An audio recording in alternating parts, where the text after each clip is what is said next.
Good morning. Welcome to Motherhood Life. I'm Julie. This is reading through the Bible in a year. This year we are reading from the Chronological Bible. As I stated yesterday, we are now reading the laws of Moses for the next 16 days. Today's the second day. They're laws taken from Exodus, Leviticus, Numbers, and Deuteronomy, and they're all put together by subject. For the next 17 days. Well, for the next 16 days, because today's the second day. So, mug of the hour is this, where love everywhere you go. I got my tea in here this morning. Well, what's left of my tea this morning. Mug of the hour. This is another dollar store mug. You can find great mugs at the dollar store. So let's get into the reading today. Today we're starting with the laws against false spiritualists. And again, I will reiterate, we're jumping back and forth between Exodus, Leviticus, Numbers, and Deuteronomy. Okay, so let's get started. When you enter the land the Lord your God is giving you, do not learn to imitate the detestable ways of the nations there. Let no one be found among you who sacrifices his son or daughter in the fire, who practices divination or sorcery, interprets omens, engages in witchcraft or casts spells, or who is a medium or spiritualist, or who consults the dead. Anyone who does these things is detestable to the Lord. And because of these detestable practices, the Lord your God will drive out those nations before you. You must be blameless before the Lord your God. The nations you will dispossess listen to those who practice sorcery or divination. But as for you, the Lord your God has not permitted you to do so. Do not allow a sorceress to live. A man or woman who is a medium or spiritist among you must be put to death. You are to stone them. Your blood will be on their own heads. If a prophet or one who foretells by dreams appears among you and announces to you a miraculous sign or wonder, and if the sign or wonder of which he has spoken takes place, and he says, "Let us follow other gods, gods you have not known, and let us worship them," you must not listen to the words of that prophet or dreamer. The Lord your God is testing you to find out whether you love him with all your heart and with all your soul. It is the Lord your God you must follow. In him you must revere. Keep his commands and obey him. Serve him and hold fast to him. That prophet or dreamer must be put to death, because he preached rebellion against the Lord your God, who brought you out of Egypt and redeemed you from the land of slavery. He has tried to turn you from the way the Lord your God commanded you to follow. You must purge the evil from among you. The Lord your God will raise up for you a prophet like me from among your own brothers. You must listen to him, for this is what you asked of the Lord your God at Horeb on the day of the assembly, when you said, "Let us not hear the voice of the Lord our God, nor see this great fire any more, or we will die." The Lord said to me, "What they say is good. I will raise up for them a prophet like you from among their brothers. I will put my words in his mouth, and he will tell them everything I command him. If anyone does not listen to my words that the prophet speaks in my name, I myself will call him to account. But a prophet who presumes to speak in my name anything I have not commanded him to say, or a prophet who speaks in the name of other gods, must be put to death. You may say to yourselves, 'How can we know when a message has not been spoken by the Lord?' If what a prophet proclaims in the name of the Lord does not take place or come true, that is a message the Lord has not spoken. That prophet has spoken presumptuously. Do not be afraid of him." Now these are laws regarding blasphemy. Respect for the sovereign of the universe is of utmost importance. You shall not misuse the name of the Lord your God, for the Lord will not hold anyone guiltless who misuses his name. Do not blaspheme God. Now the son of an Israelite mother and an Egyptian father went out among the Israelites, and a fight broke out in the camp between him and an Israelite. The son of the Israelite woman blasphemed the name with a curse, so they brought him to Moses. His mother's name was Shelomith, the daughter of Debri the Danite. They put him in custody until the will of the Lord should be made clear to them. Then the Lord said to Moses, "Take the blasphemer outside the camp. All those who heard him are to lay their hands on his head, and the entire assembly is to stone him. Say to the Israelites, if anyone curses his God, he will be held responsible. Anyone who blasphemes the name of the Lord must be put to death. The entire assembly must stone him, whether an alien or native born. When he blasphemes the name, he must be put to death." Then Moses spoke to the Israelites, and they took the blasphemer outside the camp and stoned him. The Israelites did as the Lord commanded Moses. Laws requiring dedications. To instill a proper sense of priorities and gratitude, God gives various laws demanding gifts of both the first and the best things. These gifts are to be used to support the spiritual work of the priests and Levites, and to assist in benevolence for those who have special needs. You must give me the firstborn of your sons. Do the same with your cattle and your sheep. Let them stay with their mothers for 7 days, but give them to me on the 8th day. The first offspring of every womb belongs to me, including all the firstborn males of your livestock, whether from herd or flock. Redeem the firstborn donkey with a lamb, but if you do not redeem it, break its neck. Redeem all your firstborn sons. No one is to appear before me empty-handed. Do not hold back offerings from your granaries or your vats. Your granaries or your vats. Bring the best of the first fruits of your soil to the house of the Lord your God. Set apart for the Lord your God every firstborn male of your herds and flocks. Do not put the firstborn of your oxen to work, and do not shear the firstborn of your sheep. Each year you and your family are to eat them in the presence of the Lord your God at the place he will choose. If an animal has a defect, is lame or blind, or has any serious flaw, you must not sacrifice it to the Lord your God. You are to eat it in your own towns. Both the ceremonially unclean and the clean may eat it, as if it were gazelle or deer, but you must not eat the blood. Pour it out on the ground like water. Laws requiring tithing. The priests, who are Levites, indeed the whole tribe of Levi, are to have no allotment or inheritance with Israel. They shall live on the offerings made to the Lord by fire, for that is their inheritance. They shall have no inheritance among their brothers. The Lord is their inheritance, as he promised them. This is the share due the priests from the people who sacrifice a bull or a sheep, the shoulder, the jowls, and the inner parts.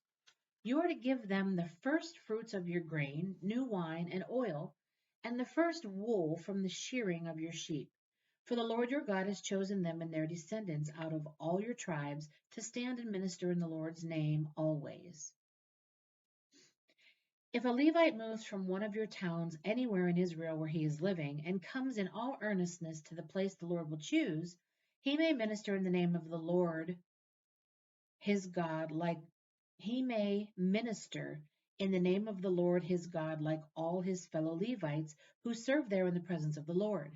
He is to share equally in their benefits, even though he has received money from the sale of family possessions.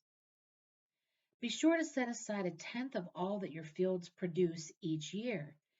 Eat the tithe of your grain, new wine and oil, and the firstborn of your herds and flocks in the presence of the Lord your God at the place he will choose as a dwelling for his name, so that you may learn to revere the Lord your God always. But if that place is too distant and you have been blessed by the Lord your God and cannot carry your tithe, because the place where the Lord will choose to put his name is so far away, then exchange your tithe for silver and take the silver with you and go to the place the Lord your God will choose. Use the silver to buy whatever you like, cattle, sheep, wine, or other fermented drink, or anything you wish. Then you and your household shall eat there in the presence of the Lord your God and rejoice. And do not neglect the Levites living in your towns, for they have no allotment or inheritance of their own. At the end of every 3 years, bring all the tithes of that year's produce and store it in your towns, so that the Levites, who have no allotment or inheritance of their own, and the aliens, the fatherless, and the widows who live in your towns, may come and eat and be satisfied, and so that the Lord your God may bless you in all the work of your hands. Now there's special instructions for conquest. When you have entered the land the Lord your God is giving you as an inheritance and have taken possession of it and settled in it, take some of the first fruits of all that you produce from the soil of the land the Lord your God is giving you and put them in a basket. Then go to the place the Lord your God will choose as a dwelling for his name, and say to the priest in office at the time, I declare today to the Lord your God that I have come to the land the Lord swore to our forefathers to give us. The priest shall take the basket from your hands and set it down in front of the altar of the Lord your God. Then you shall declare before the Lord your God, my father was a wandering Aramean, and he went down into Egypt with a few people and lived there and became a great nation, powerful and numerous. But the Egyptians mistreated us and made us suffer, putting us to hard labor. Then we cried out to the Lord, the God of our fathers, and the Lord heard our voice and saw our misery, toil, and oppression. So the Lord brought us out of Egypt with a mighty hand and an outstretched arm, with great terror and with miraculous signs and wonders.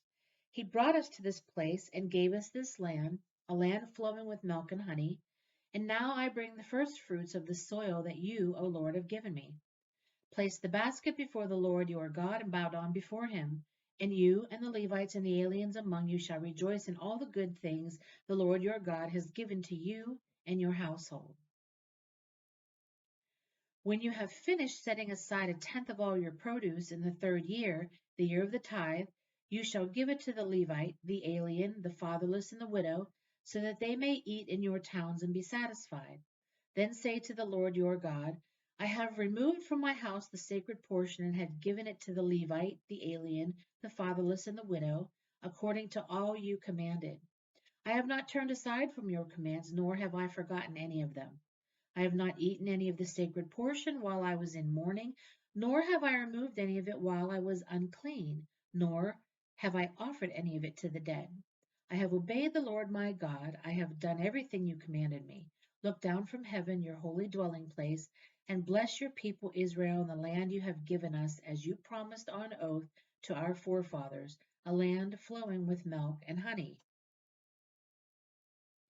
When you enter the land and plant any kind of fruit tree, regard its fruit as forbidden. For 3 years you are to consider it forbidden.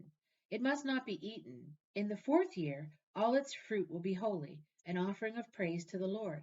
But in the fifth year you may eat its fruit. In this way your harvest will be increased. I am the Lord your God.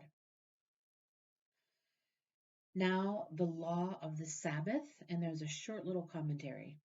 To promote continual remembrance and to provide periodic occasions for formal worship of God, various special days, months, and years are set aside for national celebration and individual devotion. The first and foremost day of worship, the Sabbath, is commanded no less than 12 times throughout the giving of the laws. It is symbolic of the day upon which God rested after creation, and a reminder that no day of rest was permitted when the Israelites were in Egyptian bondage. It is the one day each week when all attention can be focused upon God and his blessings. And although the Sabbath falls on the last day of the week, it foreshadows a time when the first day of each week will be observed in memory of the greatest event which will have happened since creation. Observe the Sabbath day by keeping it holy, as the Lord your God has commanded you. 6 days you shall labor and do all your work, but the seventh day is a Sabbath to the Lord your God. On it you shall not do any work, neither you nor your son nor daughter, nor your manservant nor maidservant, nor your ox, your donkey, or any of your animals, nor the alien within your gates, so that your manservant and maidservant may rest as you do. Remember that you were slaves in Egypt, and that the Lord your God brought you out of there with a mighty hand and an outstretched arm. Therefore the Lord your God has commanded you to observe the Sabbath day. The Israelites are to observe the Sabbath, celebrating it for the generations to come as a lasting covenant. It will be a sign between me and the Israelites forever. For in 6 days the Lord made the heavens and the earth, and on the seventh day He abstained from work and rested. Observe my Sabbaths and have reverence for my sanctuary. I am the Lord. The Lord said to Moses, Speak to the Israelites and say to them, These are my appointed feasts, the appointed feasts of the Lord, which you are to proclaim as sacred assemblies. There are 6 days when you may work, but the seventh day is a Sabbath of rest, a day of sacred assembly. You are not to do any work wherever you live. It is a Sabbath to the Lord. Do not light a fire in any of your dwellings on the Sabbath day.